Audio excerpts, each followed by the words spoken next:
Good morning everyone.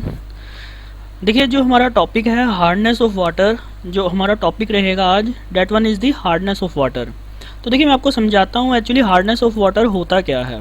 पहले आप इसको अच्छे से समझना। ये जो हार्डनेस होती है, होती क्या है।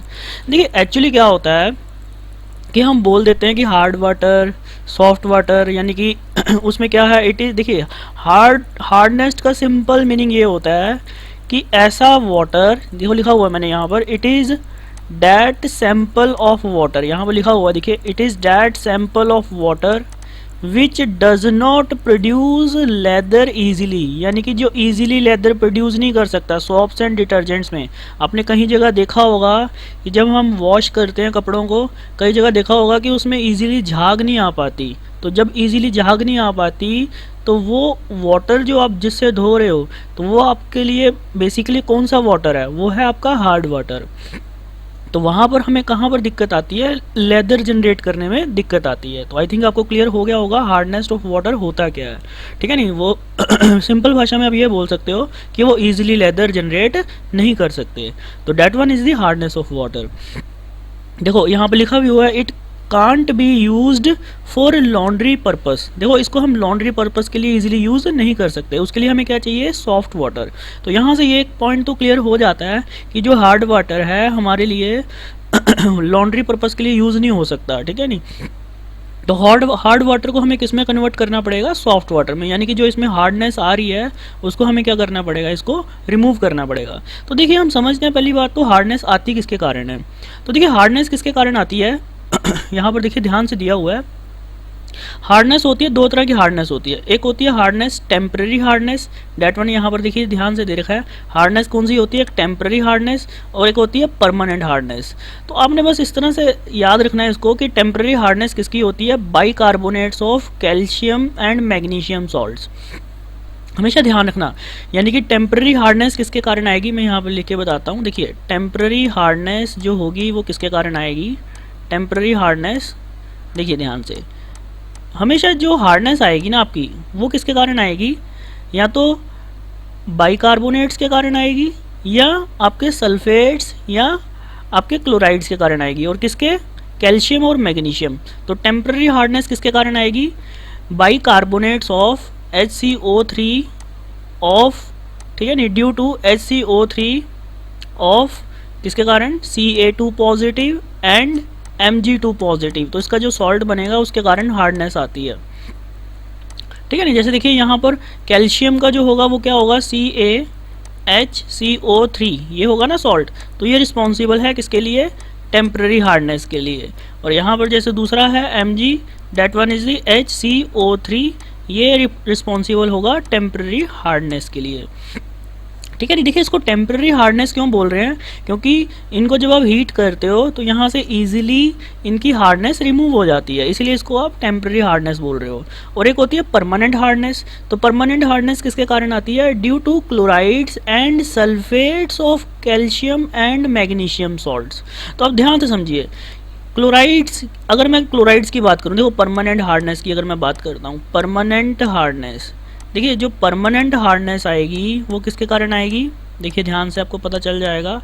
परमानेंट हार्डनेस किसके कारण आ रही है, कैल्शियम के क्लोराइड्स, ठीक है नहीं, chlorides of calcium and chlorides of magnesium. तो ये आपके कौन से हैं, ये परमानेंट हार्डनेस है। और दूसरा एक और आ रहा है, सल्फेट्स भी आ रहे हैं, sulphates of calcium and sulphates of magnesium. तो ये भी रिस्पॉन्सिबल हैं आपके लिए परमानेंट हार्डनेस। तो परमानेंट हार्डनेस का सिंपल मीनिंग यही है कि इसको आप हीट करके इजीली रिमूव नहीं कर सकते इनकी हार्डनेस। तो ये होता है इनका। तो आई थिंक अभी आपको लॉजिक समझ आ गया होगा कि जो हार्डनेस होती है वो बेसिकली होती क्या है, किसके कारण होती है, वो होती है bicarbonates, sulphates and chlorides of calcium and magnesium salts. और जो बाइकार्बोनेट्स के कारण होती है वो होती है टेम्पररी हार्डनेस, और जो क्लोराइड्स और सल्फेट्स के कारण होती है उसको आप बोलते हो परमानेंट हार्डनेस। आई थिंक ये क्लियर हो गया होगा आप सभी को। तो हमें ये भी पता चलना चाहिए कि हमने किसी ना किसी तरह क्या करना है, हार्डनेस को रिमूव करना है। तो हमारा जो नेक्स्ट पर्पस है, how to remove the hardness, ठीक है ना। तो देखिए ये नेक्स्ट टॉपिक है जो पहले मैं आपको बताऊंगा कि टेम्प्रेरी हार्डनेस कैसे रिमूव करते हैं। तो ध्यान से देखते जाना। Removal of temporary hardness of water, अगर हमें रिमूव करनी है टेम्प्रेरी हार्डनेस रिमूव करनी है वाटर की, तो सिंपल सी बात है, टेम्प्रेरी हार्डनेस मैंने आपको बताया हीट करने से ही रिलीज हो जाए, हीट करने से ही क्या हो जाएगी, हार्डनेस रिमूव हो जाएगी।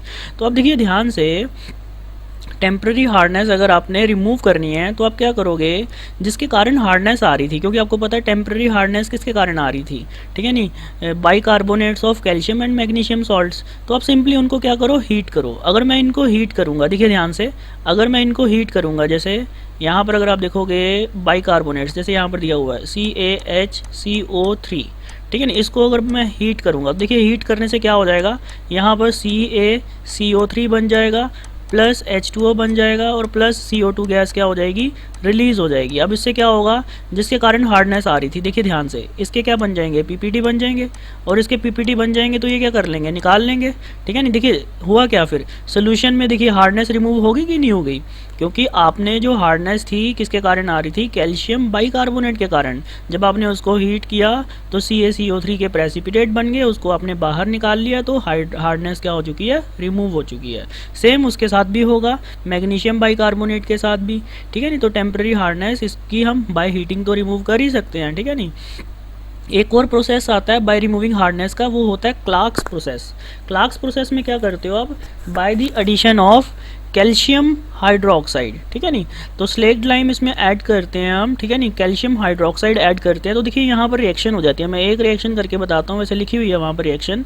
तो होता है क्या है कि जैसे देखिए कैल्शियम बाइकार्बोनेट है, ठीक है नहीं, तो कैल्शियम बाइकार्बोनेट की रिएक्शन जब आप इससे करवाते हो, ठीक है नहीं, कैल्शियम हाइड्रोक्साइड के साथ, तो देखिए जब आप इसके साथ रिएक्शन करवाओगे तो सेम वही प्रोसेस 2CaCO3, तो CaCO3 के क्या बन जाएंगे, प्रेसिपिटेट बन जाएंगे। तो इसको आप बाहर निकाल लोगे तो हार्डनेस क्या हो जाएगी, रिमूव हो जाएगी, ठीक है ना। देखिए यहाँ से ये तो बाहर निकल गया, PPT की फॉर्म में बाहर निकल गया। तो अब देखिए सोल्यूशन में क्या बचा आपका, प्योर वाटर, मतलब हार्डनेस रिमूव हो चुकी है, ठीक है नहीं।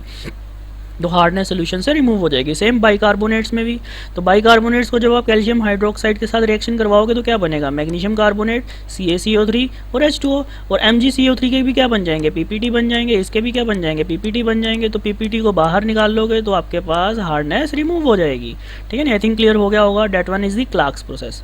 और एक और मेथड आता है bye the addition of Na2CO3, ठीक है, सोडियम बाइकार्बोनेट।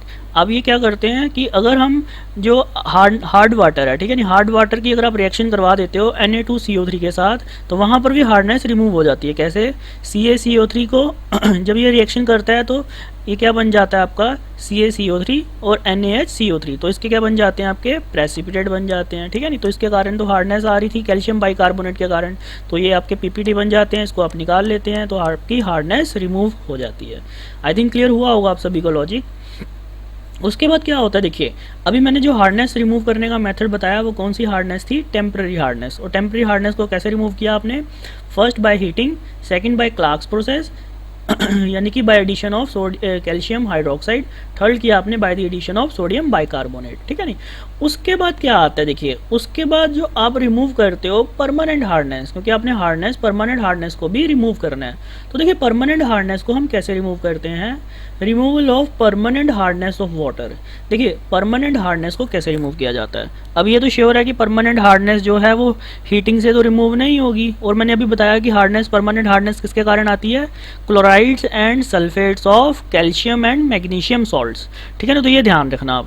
तो इसकी हार्डनेस आप कैसे रिमूव करते हो, देखिए ध्यान से, removal of permanent hardness of water में फर्स्ट मेथड आ जाता है एडिशन ऑफ सोडियम बाइकार्बोनेट। ध्यान से देखिए, ये आपको मेथड दिख रहा होगा, first method, that one is the addition of sodium bicarbonate या Na3 सोडियम फॉस्फेट। होता है क्या है कि जो परमानेंट हार्डनेस है वो किसके कारण आती है, कैल्शियम सल्फेट हो सकता है या मैग्नीशियम सल्फेट हो सकता है, या कैल्शियम क्लोराइड हो सकता है या मैग्नीशियम क्लोराइड हो सकता है। तो आप क्या करते हो, इसकी रिएक्शन करवा देते हो Na2CO3 के साथ। जब आप इसके साथ रिएक्शन करवाते हैं, देखिए यहाँ पर जब आप रिएक्शन करवाते हैं तो क्या बन जाता है, CaCO3 के तो प्रेसिपिटेट बन जाते हैं, ठीक है नहीं। तो इसकी तो हार्डनेस रिमूव हो गई है, PPT की फॉर्म में बाहर निकल चुका है, प्लस यहाँ पर क्या बन जाएगा Na2SO4, तो इसके कारण कोई हार्डनेस नहीं आती।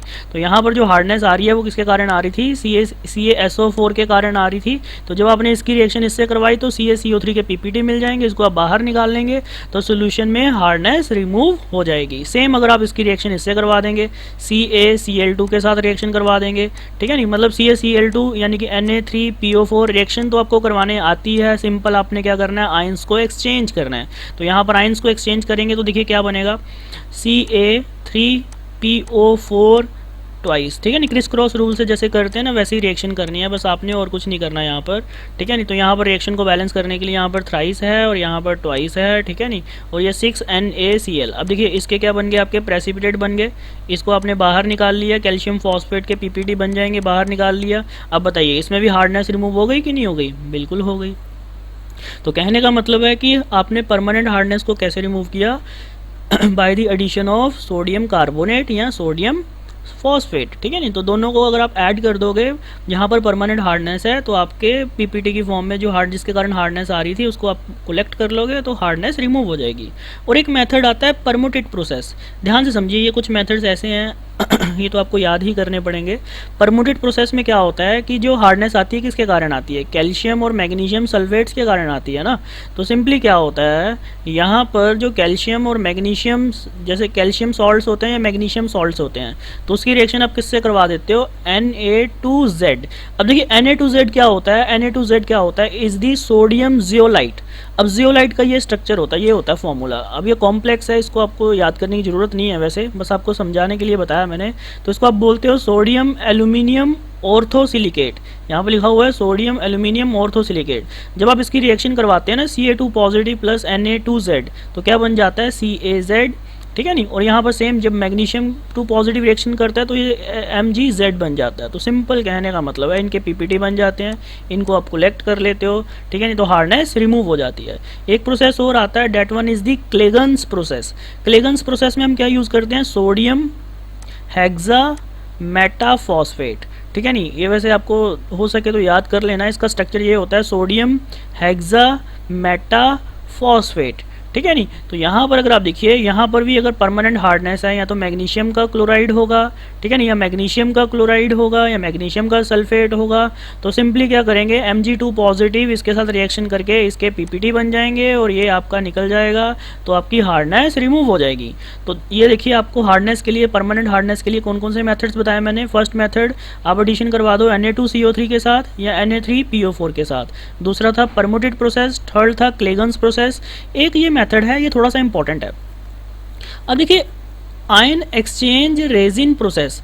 आयन एक्सचेंज रेजिन प्रोसेस क्या होता है, देखिए इसमें क्या होता है कि आप क्या करते हो, हार्ड वाटर लेते हो, ठीक है नहीं, हार्ड वाटर को आप कहाँ से पास करते हो, केटायन एक्सचेंज रेजिन।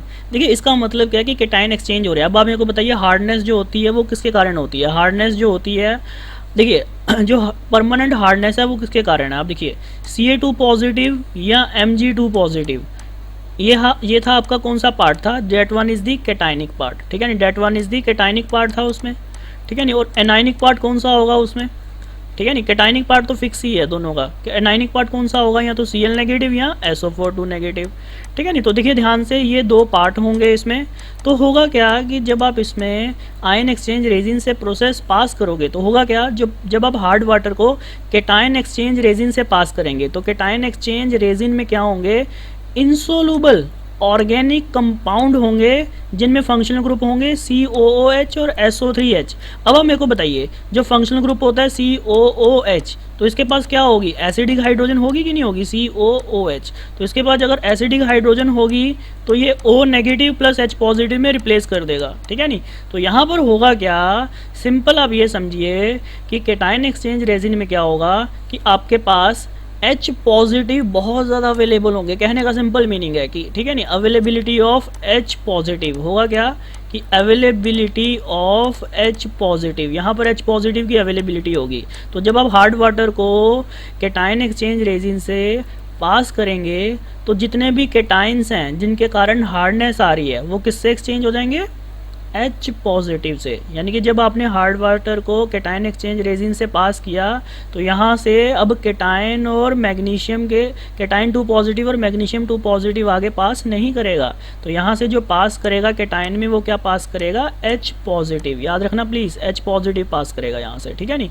अब उसके बाद क्या होगा, एनायन एक्सचेंज रेजिन। अब एनायन एक्सचेंज रेजिन में क्या होगा, अवेलेबिलिटी देखिए यहाँ पर इंसॉल्युबल ऑर्गेनिक कंपाउंड ऐसे होंगे जिनके पास क्या होगा, OH नेगेटिव, ठीक है नहीं, तो यहाँ पर OH नेगेटिव होगा। तो देखिए यहाँ पर मैं लिख देता हूँ अवेलेबिलिटी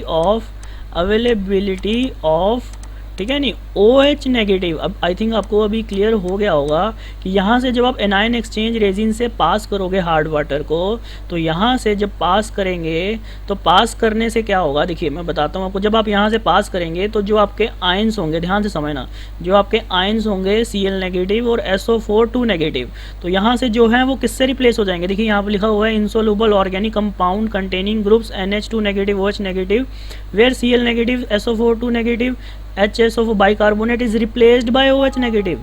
तो कहने का मतलब देखिए कहने का मतलब ये है आपका कि यहाँ से जब आप एनायन एक्सचेंज रेजिन से पास करेंगे हार्ड वाटर को, तो जितने भी एनायंस होंगे तो यहाँ से आपके जो एनायन के पार्ट है वो किससे रिप्लेस हो जाएंगे, OH नेगेटिव से रिप्लेस हो जाएंगे, ठीक है नहीं। तो सोल्यूशन में आपको क्या मिला, ध्यान से समझिए। तो सोल्यूशन में आपको यहाँ पर जब आप यहाँ से हार्ड वाटर, यहाँ से जो निकलेगा वाटर, तो क्या हो रहा है कि H पॉजिटिव और OH नेगेटिव ही बच रहा है, ठीक है नहीं। तो H पॉजिटिव और OH नेगेटिव मिलके क्या बना लेंगे, आपका वाटर बना लेंगे, और ये पूरा का पूरा क्या होगा, प्योर वाटर होगा, डीमिनरलाइज्ड वाटर होगा, इसमें मिनरल्स भी नहीं होंगे, ठीक है नहीं। That one is the demineralised water. इसमें हार्डनेस तो रिमूव की है आपने, हार्डनेस रिमूव करने के साथ जिनके कारण मिनरल्स भी मिलते थे हमें, वो भी सभी आयंस या कैटाइंस या एनाइंस क्या हो जाएंगे, एक्सचेंज हो जाएंगे। जितने भी कैटाइंस होंगे ना वो H पॉजिटिव से एक्सचेंज हो जाएंगे, और एनाइन एक्सचेंज रेजिन में जितने भी एनाइंस होंगे वो OH नेगेटिव से एक्सचेंज हो जाएंगे। तो सोल्यूशन से जब आप एनाइन एक्सचेंज रेजिन से पास करोगे तो H पॉजिटिव और OH नेगेटिव ही मिलेगा, तो वो मिलके क्या बना लेंगे, वाटर बना लेंगे। तो उसको आप बोलते हो pure water, that one is known as demineralised water. तो यहाँ पर आपको मिनरल्स भी नहीं मिलेंगे। आई थिंक ये क्लियर हुआ होगा आपको हार्डनेस का कंसेप्ट। अब देखिए जो मेन पार्ट इसमें आता है, ये तो था थ्योरी पार्ट। थ्योरी पार्ट में तो सिंपल मैंने आपको ये बताया कि हार्डनेस होती क्या है, ठीक है नहीं। हार्डनेस में जैसे टेम्पररी हार्डनेस और परमानेंट हार्डनेस क्या होती है, और टेम्पररी हार्डनेस को रिमूव कैसे करते हैं और परमानेंट हार्डनेस को रिमूव कैसे करते हैं, अभी तो ये बताया मैंने। अब आते हैं इसके क्वेश्चंस के पार्ट के ऊपर कि आपको जो क्वेश्चंस हैं वो कैसे पूछे जाएंगे। तो देखिए अभी मैं क्वेश्चंस का पार्ट आपसे डिस्कस करने जा रहा हूँ। देखिए अभी हमने थ्योरी की है इसकी, अब इसके बाद देखिए हम करेंगे इसके क्वेश्चंस। अब देखिए इसमें क्वेश्चंस में जनरली हम क्या बोलते हैं कि इसकी जो क्वेश्चंस है, how to calculate the hardness of water, हमेशा ध्यान रखना it is calculated in terms of, मैं लिख देता हूँ यहाँ पर, it is calculated in terms of, it is calculated in terms of CaCO3, it is calculated in terms of CaCO3 in ppm। तो ppm में ये CaCO3 की टर्म में कैलकुलेट की जाती है। जैसे देखिए ये क्वेश्चन दिया हुआ है, मैं इस क्वेश्चन को करके बताता हूँ, आपको क्लियर हो जाएगा। देखिए ध्यान से इसका सोल्यूशन अगर मैं देखिए कैसे करूँगा। हार्डनेस जब भी आपसे पूछा जाए ना कैसे कैलकुलेट करनी है, तो हार्डनेस कैसे कैलकुलेट होगी, सिंपली आपने क्या करना है कि CaCO3 की टर्म में आपने हार्डनेस को कैलकुलेट करना है। तो देखिए होगा क्या कि find the degree of hardness of a sample of water containing 12 milligram of MgSO4 पर kg ऑफ वाटर। अब देखिए जो आपको दिया हुआ ना यहाँ पर MgSO4, आप क्या करिए MgSO4 में जितना है ना वेट, अब इसके कोरस्पॉन्डिंगली CaCO3, हाँ देखिए आप क्या करिए, इसमें जो MgSO4 दे रखा है ना आपको 12 मिलीग्राम, अब आपने क्या करना है, देखिए यहाँ पर पूछा गया है find the degree of hardness of a sample of water containing 12 milligram of MgSO4 पर kg ऑफ H2O। बट देखिए आपको ये क्वेश्चन कैसे करना है, जो 12 ग्राम MgSO4 दे रखा है इसको आप किसके इक्वल कर दो, इक्विवेलेंट ऑफ CaCO3 के, क्योंकि आपको वेट चाहिए CaCO3 की टर्म में निकालना। आपने मैं फिर बता देता हूँ। तो आपने क्या करना है, यहाँ पर जब भी ऐसा क्वेश्चन आ जाए तो आपने सिंपली क्या करना है, इक्विवेलेंट ऑफ MgSO4, सिंपल आपने क्या करना है, MgSO4 में जितने इक्विवेलेंट्स हैं सेम इक्विवेलेंट्स में CaCO3 का कितना वेट होगा, इक्विवेलेंट ऑफ CaCO3, ये आपने कर देना है। तो वहाँ से इक्विवेलेंट में इक्विवेलेंट करके इक्वल करके आपको यहाँ से CO3 का वेट मिल जाएगा। तो आप देखिए इक्विवेलेंट वेट MgSO4 का कैसे निकालेंगे, गिवन वेट, इसका गिवन वेट कितना है दिया हुआ 12 मिलीग्राम, यानी कि 12 इंटू 10⁻³ ये मिलीग्राम हो जाएगा। और इसका इक्विवेलेंट वेट कितना आएगा, देखिए इसका मोलर मास होता है MgSO4 की अगर मैं बात करूं, इसका मोलर मास हो जाएगा आपका Mg का 24 प्लस 32 प्लस यहाँ पर आ जाएगा 40, ये आ जाएगा आपका 64। अब जब आप इसको कैलकुलेट करेंगे तो MgSO4 का मास कितना आएगा, दिस वन इज़ दी 100 और ये आ जाएगा आपका 9 और 3 120, ठीक है नहीं। तो ये आपका इसका मास होता है 120, ठीक है, ये मोलर मास है। बट आपको पता है इक्विवेलेंट में इक्विवेलेंट वेट करते हैं, इक्विवेलेंट वेट क्या होता है, molar mass by n factor, इसका n फैक्टर क्या होगा 2 होगा, ठीक है नहीं। और यहाँ पर इसका वेट और इसका मोलर मास क्या आएगा, इसका मोलर मास 100 होता है और उसका भी n फैक्टर क्या आएगा 2 आएगा। तो जब आप इसको सॉल्व करेंगे, देखिए जब आप इसको सॉल्व करेंगे तो वैल्यू क्या आ जाएगी 12/120 इंटू 10⁻⁻3, ठीक है नहीं, इक्वल टू W बाय यहाँ पर 100 आ जाएगा, ठीक है ना, 2 से 2 कैंसिल आउट हो जाएगा। तो जब आप इसको सॉल्व करेंगे, देखिए जब आप इसको सॉल्व करेंगे तो आपके पास आंसर क्या आएगा देखिए इससे ये कैंसिल आउट हो गया और ये 12 से 12 कैंसिल आउट हो गया। तो बताइए वेट कितना आया 10⁻⁻2 ग्राम। तो इतना वेट किसका आया, CaCO3 का, ठीक है नहीं। This one is the weight of CaCO3, मैं लिख देता हूँ यहाँ पर, this one is the weight of CaCO3, ठीक है नहीं, वेट ऑफ CaCO3, ठीक है नहीं। तो अब आपने इसके कॉरस्पॉन्डिंगली आपने हार्डनेस निकालनी है। तो वेट कितना आया 10⁻³ ग्राम, -2 ग्राम सॉरी, 10⁻⁻2 ग्राम। अब आपने इसमें ppm निकालना है। देखिए तो ppm कैसे निकालते हैं, ppm का फॉर्मूला क्या होता था, वेट बाय, ठीक है नहीं, wait of solute divided by weight of solution, यही होता था ना, वेट ऑफ सोल्यूशन, ठीक है नहीं। तो ये होता था वेट ऑफ सोल्यूशन, N2 में आ जाता था 10⁻6, अगर आपने किया हो 10⁻6। अब देखिए यहाँ पर आपसे क्वेश्चन में पूछा गया है कि 1 kg ऑफ वाटर क्या करना है। अब इसने आपने वेट कैलकुलेट किया, तो वेट कितना है आपका, वेट कितना निकाला आपने 10⁻2 और यहाँ पर सोल्यूशन का वेट यानी कि 1 kg दे रखा है। 1 kg मतलब 1000 ग्राम और मल्टीप्लाई 10⁻6 है। तो जब आप इसको सॉल्व करेंगे तो ये 3 से तो ये 3 कैंसिल आउट हो जाएगा। तो देखो इसको सॉल्व करेंगे तो कितना आंसर आएगा 10 ppm। तो 10 ppm is the right answer. तो आई थिंक क्लियर हो गया होगा कैसे करना है। जैसे मैं नेक्स्ट क्वेश्चन देता हूँ, देखिए नेक्स्ट क्वेश्चन, देखिए आपके सामने नेक्स्ट क्वेश्चन है। अब नेक्स्ट क्वेश्चन को आपने करना है, देखिए कैसे करना है इसको। अब मैं इसको सॉल्व करूंगा। देखिए आपके सामने क्वेश्चन है कि 1 litre of sample of a hard water contains 4.44 milligram of CaCl2 and 1 mg of MgCl2, what is the total hardness in terms of CaCO3। तो आपको CaCO3 की टर्म में हार्डनेस कैलकुलेट करनी है। तो देखिए यहाँ पर इसके कारण हार्डनेस तो आती है, मैंने आपको बताया ही था। अब देखिए इसमें हार्डनेस जब आप कैलकुलेट करेंगे तो पहले मैंने आपको बताया कि आप क्या करोगे, CaCO3 और MgCl2 को इक्विवेलेंट करोगे, किसके इक्वल, CaCO3 के इक्विवेलेंट्स के इक्वल करोगे। तो मैं सिंपल यहाँ पर क्या लिखूँगा, equivalent of CaCl2 should be equal to equivalent of, ठीक है नहीं, इक्विवेलेंट ऑफ CaCO3। अब जो मैं इसके इक्वल करूँगा तो देखिए इसके इक्विवेलेंट्स कितने आ जाएंगे। आप यहाँ से वेट निकाल लीजिए, वेट में पहले इक्विवेलेंट ही निकाल लेता हूँ। तो यहाँ पर अगर आप देखोगे इक्विवेलेंट निकालेंगे इसके, तो ये कितना आ जाएगा 4.44 इंटू 10⁻³ डिवाइडेड बाय, इसका n फैक्टर 2 होता है, ठीक है ना। इसका मोलर मास कितना आता है, अगर आप देखेंगे इसका मोलर मास आ जाएगा आपका 111, यानी कि 111 इसका मोलर मास आता है, डिवाइडेड बाय 2, n फैक्टर से डिवाइड कर दिया। अब इसका इक्विवेलेंट अगर मैं यहाँ पर निकालूंगा, इसका वेट डिवाइडेड बाय, इसका इक्विवेलेंट कितना अभी तो निकाला ही आपने 100 डिवाइड बाय 2। तो यहाँ पर जब आप इसको 2 से 2 कैंसिल आउट कर देंगे तो ये कितना आ जाएगा 4.44 इंटू 10⁻³ डिवाइडेड बाय, यहाँ पर आ जाएगा 111 इक्वल टू वेट बाय 100, ठीक है ना। तो ये वैल्यू आ जाएगी, 2 से 2 कैंसिल आउट हो जाएगा। अब जब आप इसको सॉल्व करेंगे ये वैल्यू यहाँ पर क्या आ जाएगी 100, तो ये 100 से 100 कैंसिल आउट हो गया और यहाँ से ये क्या आ जाएगी 11 से ये 4 से कैलकुलेट हो गया। तो वेट कितना आया यहाँ पर 4 इंटू 10⁻³ तो इतने ग्राम CaCO3 का वेट आया, किसके कॉरस्पॉन्डिंगली, CaCl2 के कॉरस्पॉन्डिंगली। अगर सेम मैं यहाँ पर MgCl2 के कॉरस्पॉन्डिंगली कैलकुलेट करूँ तो सेम वहाँ पर भी क्या करना पड़ेगा, तो यहाँ पर equivalent of MgCl2 should be equal to equivalent of CaCO3।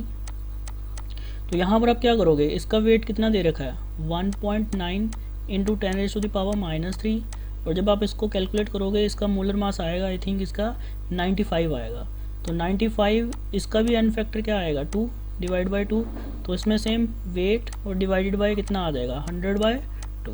तो जब आप इसको सॉल्व करेंगे, देखिए जब आप इसको सॉल्व करेंगे तो वैल्यू क्या आएगी, यहाँ पर आ जाएगा 2 से 2 कैंसिल आउट हो जाएगा, तो ये 1.9 इंटू 10⁻³ डिवाइडेड बाय आ जाएगा आपका 95 इक्वल टू आ जाएगा आपका 5/100, ये वैल्यू आ जाएगी, ठीक है नहीं। तो यहाँ पर ये वैल्यू आ जाएगी।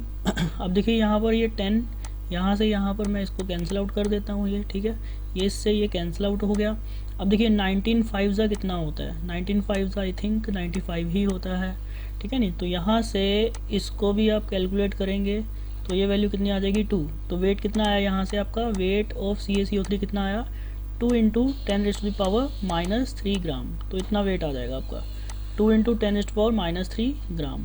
तो जब आप इसको टोटल वेट करेंगे, देखिए जब आप इसका टोटल वेट करेंगे तो टोटल वेट ऑफ CaCO3 कितना आ गया, देखिए यहाँ पर जो टोटल वेट है, टोटल वेट ऑफ CaCO3 वो कितना आ जाएगा 4 इंटू 10⁻³ प्लस 2 इंटू 10⁻³ ग्राम्स, ठीक है नहीं। तो यहाँ पर इसको कैलकुलेट करेंगे तो वैल्यू कितनी आ जाएगी 6 इंटू 10⁻³ ग्राम्स। तो इतना वेट आ जाएगा किसका CaCO3 का।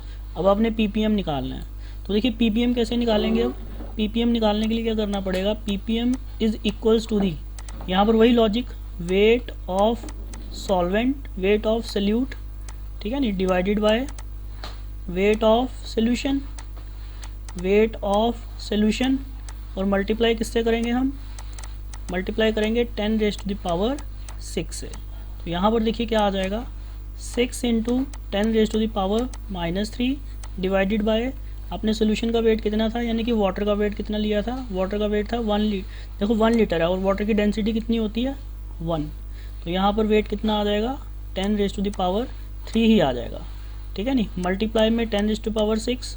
तो जब आप इसको सॉल्व करेंगे तो देखिए इससे ये मिला के, ठीक है नहीं, ये वैल्यू -3, ठीक है नहीं। अब आप देखिए यहाँ पर वैल्यू आ जाएगी, इससे 3 कैंसिल आउट हो जाएगा, ये ऊपर जाके क्या बन जाएगा -6, ये -6 बन जाएगा और +6, तो आंसर क्या आया आपका 6 ppm।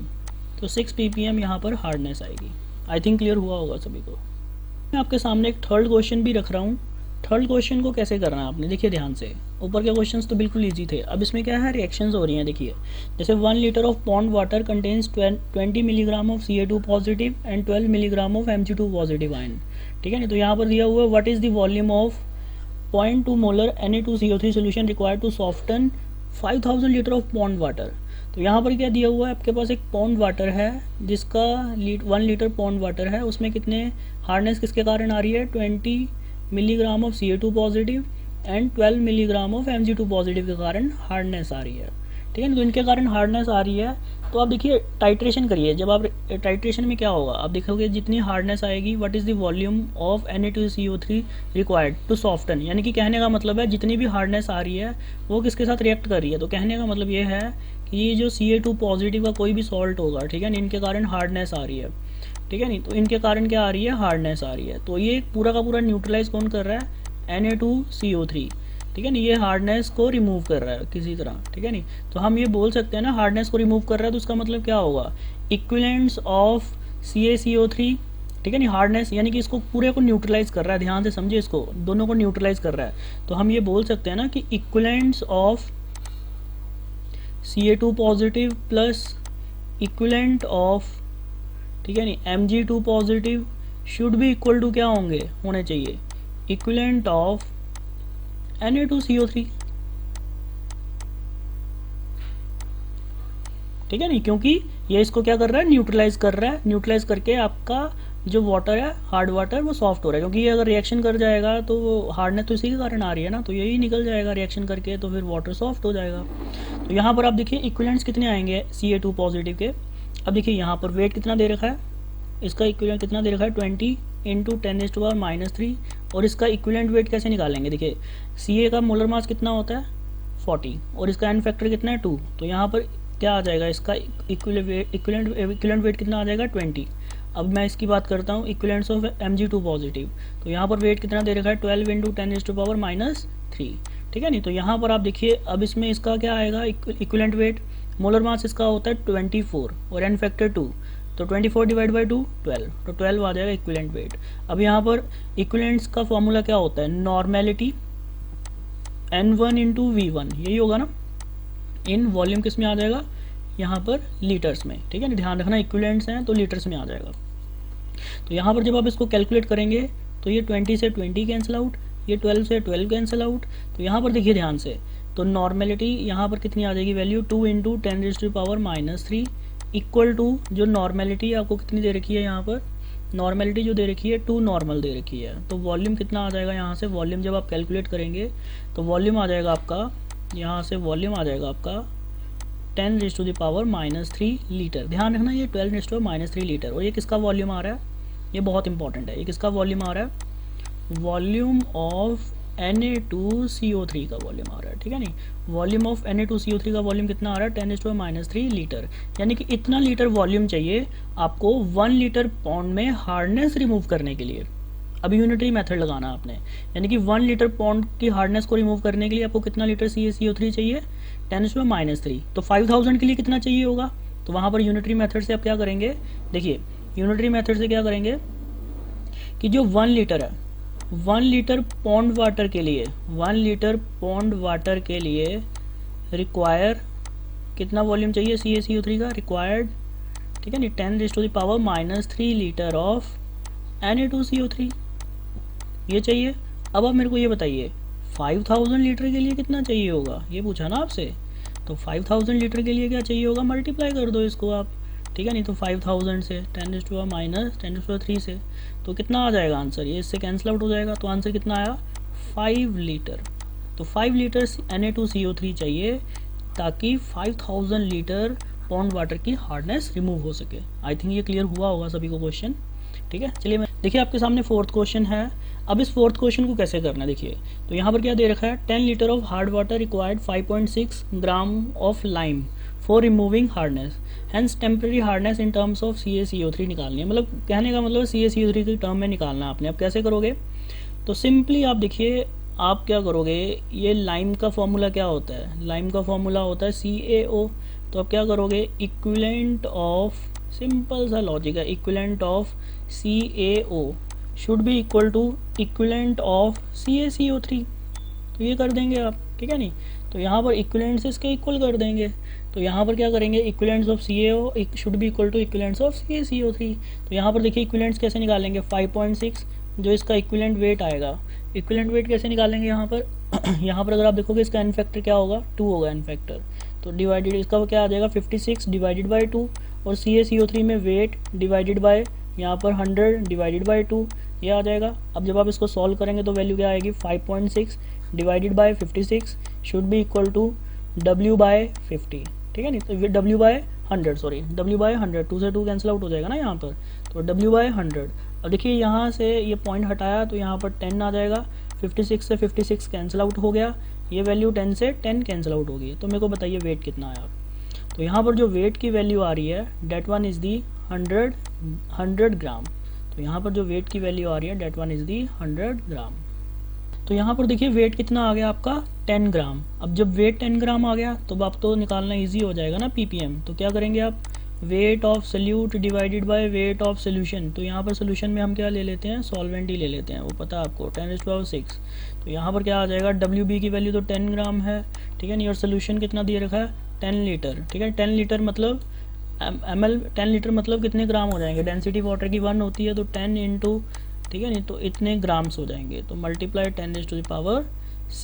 तो जब आप इसको सॉल्व करेंगे, देखिए जब आप इसको सॉल्व करेंगे तो ये 10 से 10 कैंसिल आउट, तो जब आप इसको सॉल्व करेंगे तो वैल्यू कितनी आ जाएगी 1000 ppm, तो that one is the answer, ठीक है नहीं। तो ये था हार्डनेस के ऊपर टॉपिक इसके कुछ क्वेश्चंस करके बताया मैंने।